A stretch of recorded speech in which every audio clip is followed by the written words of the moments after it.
Selamat datang di Keluh Kesah Reddit, di mana kalian akan mendengarkan kisah menarik dari seluruh dunia.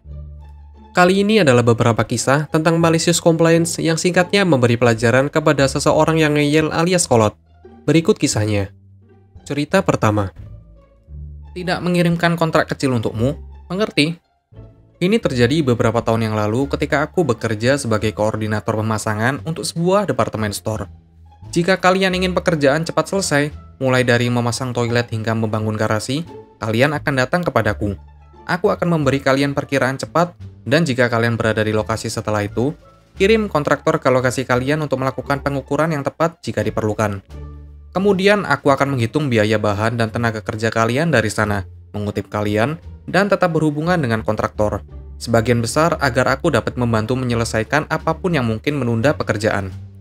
Kontraktor dibayar dengan tarif tertentu, biasanya per unit, kaki, atau kaki persegi. Mereka juga mendapatkan $50 tetap untuk kunjungan lokasi awal terlepas dari apakah pelanggan menyelesaikan proyek atau tidak. Aku kadang-kadang mendapat telepon dari klien frustasi yang merasa kunjungan $50 ini membuang-buang waktu mereka.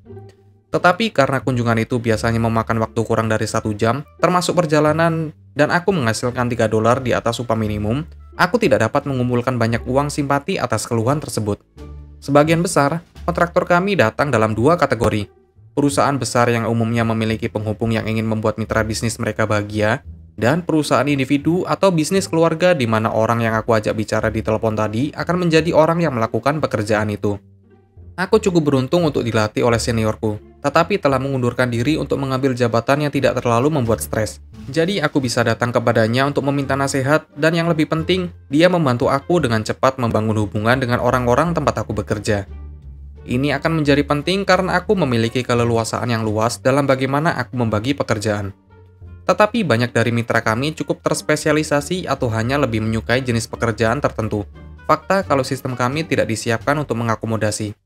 Secara resmi, aku dimaksudkan untuk merotasi daftar. Aku menggunakan tukang pipa ini dalam proyek terakhir, jadi menggunakan tukang pipa itu untuk proyek yang ini, dan lain-lain. Tidak ada metrik di tempat untuk melacak kalau aku melakukan itu, atau minat untuk membuat aturan itu. Akibatnya, aku dapat mengirim lebih banyak pekerjaan kepada orang-orang yang aku kenal berada dalam kondisi keuangan yang buruk, melewatkan seseorang yang aku kenal yang sedang merencanakan liburan atau memiliki pekerja yang sakit, dan lain-lain. Mungkin beberapa bulan setelah bekerja, aku mendapat telepon dari perusahaan konstruksi yang lumayan besar dalam daftarku, menolak ukuran lokasi yang aku kirimkan kepadanya untuk pekerjaan memagari halaman. Aku menarik arsipnya di layar untuk panggilan, seperti yang biasa aku lakukan, dan menyadari kalau perusahaan telah menolak kembali 3 pekerjaan terakhir yang aku kirimkan kepadanya.